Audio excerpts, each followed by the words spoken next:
More of the Zach Gelb Show on Fox Sports 920 The Jersey. All right, welcome back into the Zach Gelb Show right here on Fox Sports 920 The Jersey.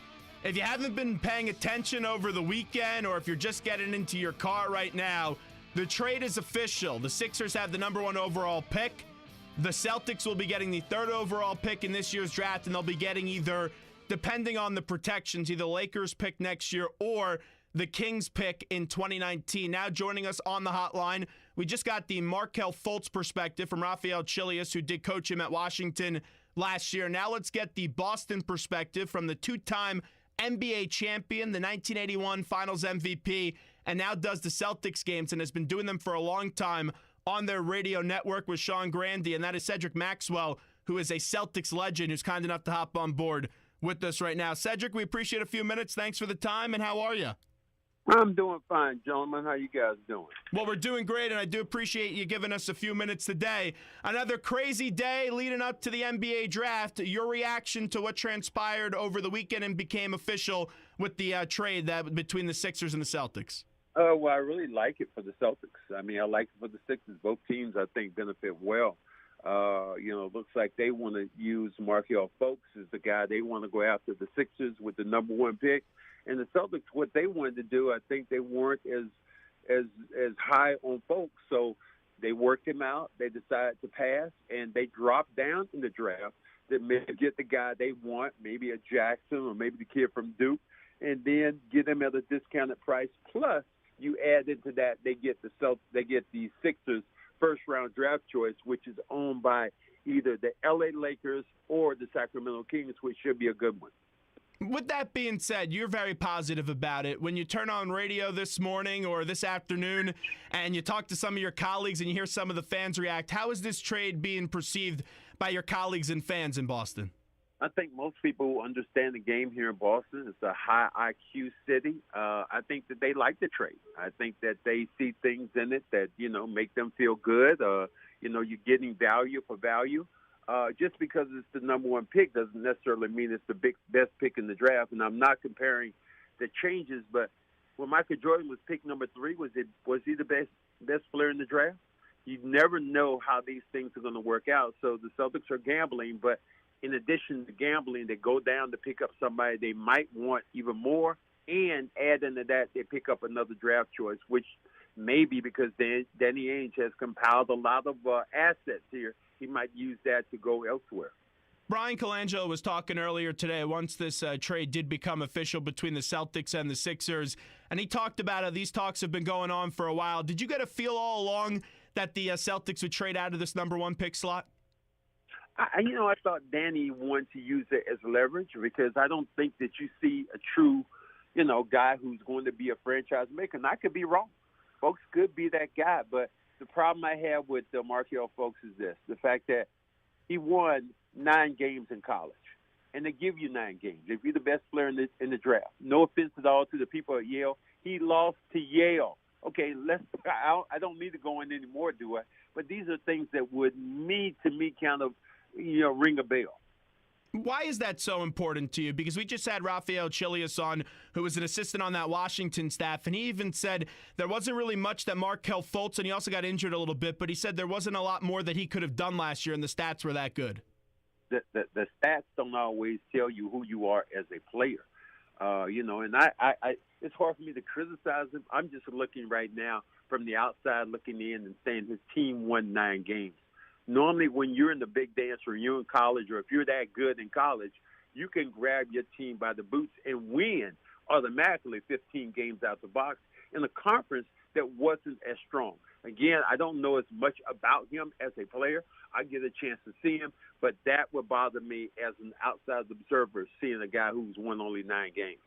Now, at number 3, the Celtics have that pick with the trade that just got completed today. Everyone assumes that Lonzo Ball is going to be going number 2 to the Lakers. Tatum or Jackson, who do you like better for the Celtics at 3? Well, I think that, I don't know enough about Jackson or Tatum, but what I do in watching Jackson, I know he's athletic. He can go to the rim. Is he as good as Jaylen Brown, who they got last year? Now, Tatum, on the other end, a bigger body guy. One of the things the Celtics did not have last year or lacked was rebounding. Maybe they can get a little bit more size by having a guy on the inside rebounding the basketball, and I do like those options. Cedric Maxwell with us right now, the 1981 Finals MVP, now does the color analyst for Boston Celtics on their radio network. Cedric, just from someone that is in the Eastern Conference in the same division, when you look at the Sixers and what they did to get to this point with tanking, and more tanking, really taking it to the extreme, they set themselves up nicely with the trio that they have. How do you view this Sixers future? Well, here's the thing about the Sixers. Can they stay healthy? I mean, this is what we've seen for the last, 10 years with the Sixers. Embiid could be a great player in this league. Foot problems. Can he stay healthy? You know, you did not even see their number one draft choice last year even play a game because he was injured. So the Sixers have a thing, I don't care, how good it goes. Sometimes it seems like they leave the cheese out of the cheesesteak in Philly. Have you had a few cheesesteaks when you come to Philly? I thought I'd throw that out there. Never mind. They don't like me in Philly anyway. Give me a memory about playing in Philadelphia. That you would have fans. You have 300 or 400 fans before the game outside the Spectrum, and they will all be, lined up as our bus pulled in. They would all be giving you the middle finger. And that was moms, that was the dads, and that was the damn kids. So, and the parents were encouraging that. So that was one thing I looked at Philly in memories. It was a great place to play, a hostile environment, playing against Dr. J and that group during the 80s. I don't think it, and this is no offense at all to anybody who has been in war, but that's the closest I've came to warfare because, that's how I felt going into a battle like that with the 76ers. You're telling me there was like a 7-year-old child who was giving you a middle finger in Philadelphia? I can't believe that, Cedric. And his mom was encouraging him. Way to go, Joey. Good job there, buddy. Yeah, you tell them where to go. So, this is the place that boos Santa Claus. This is the place that always has had problems, with their fan base so far is hating the opposition, but more so hating their own team. So, a very tough city to play in. Wrapping up with Cedric Maxwell, who joins us right now on the Zach Gelb Show. What do you expect next from the Celtics? We hear all these trade rumors with Jimmy Butler. What's next for Danny Ainge? Well, I think Danny has a multitude of things he can do, because he has the flexibility, because he has management behind him, because he's won the championship here. It's an endless possibility of things that can happen. And, I don't think that anybody's safe. I think if I'm Danny Ainge, I'm looking right now, I go down to New Orleans, I grab all these assets I have, and I see if I can get the one player that makes you a lot closer to Cleveland. And that would be the guy down there, this Anthony kid down there. If somehow you could, get him, the unibrow, I think it makes your team much closer right now to competing with a team like Cleveland in the Eastern Conference. That would be something if they could acquire Anthony Davis. Just one more with this trade, and then I want to get a little bit into the 30 for 30. There was a thought with the potential having to give Isaiah Thomas a max deal in the future that maybe you draft Fultz. Why not pair up for next year Fultz and also Isaiah Thomas? Well, I think one of the things you look at is that you're satisfied with Isaiah as a player.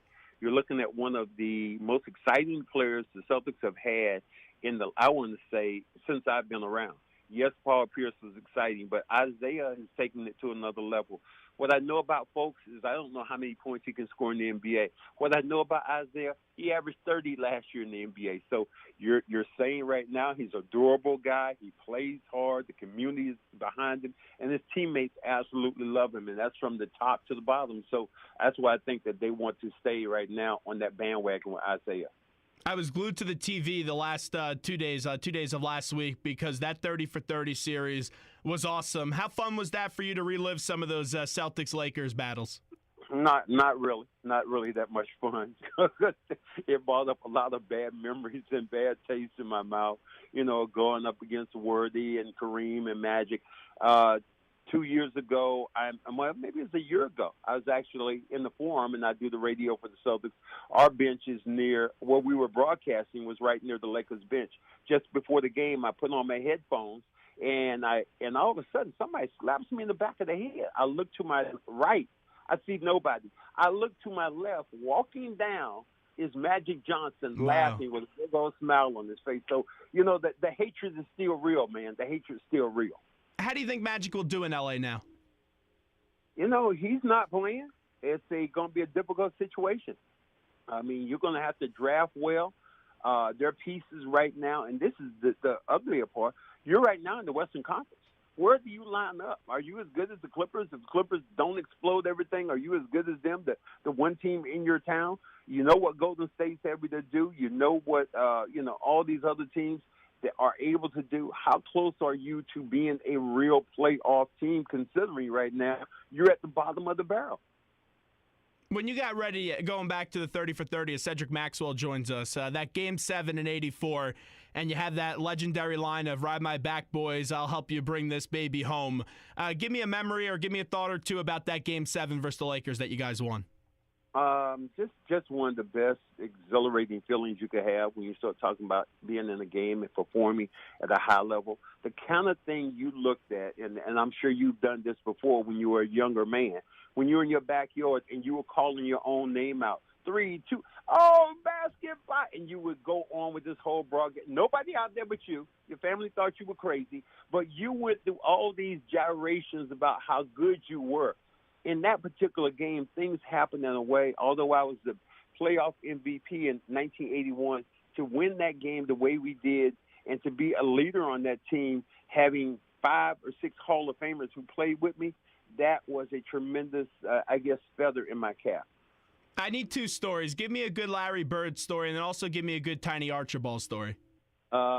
Best one I have about Larry Bird was the fact that I was really the first pro to play against him. I was in my 3rd year in the league, and Larry Bird came in that first practice, and I'm thinking, okay, here we go, Great White Hope, here we go. And I'm sitting there looking at him, and he's slow, just a jump shot off, okay. But I guard him the first couple of plays, and I got my hands down. He knocks down the first shot, knocks down the second. And continue as I got closer to him. The closer I got to him, the further he went out, knocking down jump shots. I remember walking off that floor that day as indignant and as ignorant and as racist as can be, walking up to another black guy going, that damn white boy can play. That is what I remember. And that was now Nate Archibald, just quiet. That was one of my best friends playing in the league. I love him today. To see him come back from Achilles injury, where he was, the only guy ever to lead the league at that time in assists and scoring, that to me was unbelievable when you think about what he was able to do as a player, and then to mold his game back into the point of one of our leaders in 1981 in leading the Celtics towards winning another championship. I couldn't have been prouder, and I love little Nate Archibald. And think about it this way. He's 6'1". Right now, we got guys much smaller. What do they call these guys we have in the NBA? Yeah, I got to ask you one more thing about this 30 for 30, because I'm watching it and I'm saying, look at the physicality. Look how bad you guys wanted it. And now it just feels a little bit of a different game that we watched in the year of 2017. Just what are your general thoughts on the current state of basketball right now? Well, I think the game, in a lot of respects, is in great hands. The commissioner's done a great job. Audience participation and viewing is up. The game is a global game now. What I don't like about it is less physical. NBA basketball should not be less physical than college basketball, and I hate that point. I even look at Golden State. As great as they were, as great as they are, if you put them in the 80s, and you put the rules of physicality in the game, Golden State does not win a championship, in my opinion. We'll get him back. One more thing with you as we're wrapping up with Cedric Maxwell. One more thing. Get him back to the middle finger point. Philadelphia's going to try to give you the middle finger 2 more times. And that middle finger, it's the first one, is going to be the first overall pick with the Lakers. And then they're going to try to get that Kings first overall pick with all these protections and give you guys the Sixers 2019 overall pick. Imagine if that happened, if you got stuck with the Sixers 2019 pick and the Sixers hit gold the next 2 years. Man, what? Who the hell are you? Are you a Philly broadcaster? I mean, are you Dave Zinkoff's son or something? I mean, man, you have loaded these questions up and stockpiled them in a way that tells me you definitely are a Philly person or a Philly fan or a Philly fanatic. You know what's funny, though, Cedric? I'm actually from New York, and I happen to be a Patriot fan. Oh, my God. Well, I'm not sure what kind of Kool-Aid you're drinking, but, the thing about the 76ers is I like Colangelo. I talked to him about, their pick in Simmons. He said he's going to be a hell of a player. He said Embiid's going to be a hell of a player. So it is going to be good for this division when the Sixers do become relative and good again. We'll see if they're good enough to make the playoffs next year. Well, Cedric, we appreciate the time. Thanks so much, and let's do it again real soon. All right, thank you, buddy. You guys have a good one. Thanks so much. There's Cedric Maxwell with us right now on the Zach Gelb Show. He was awesome.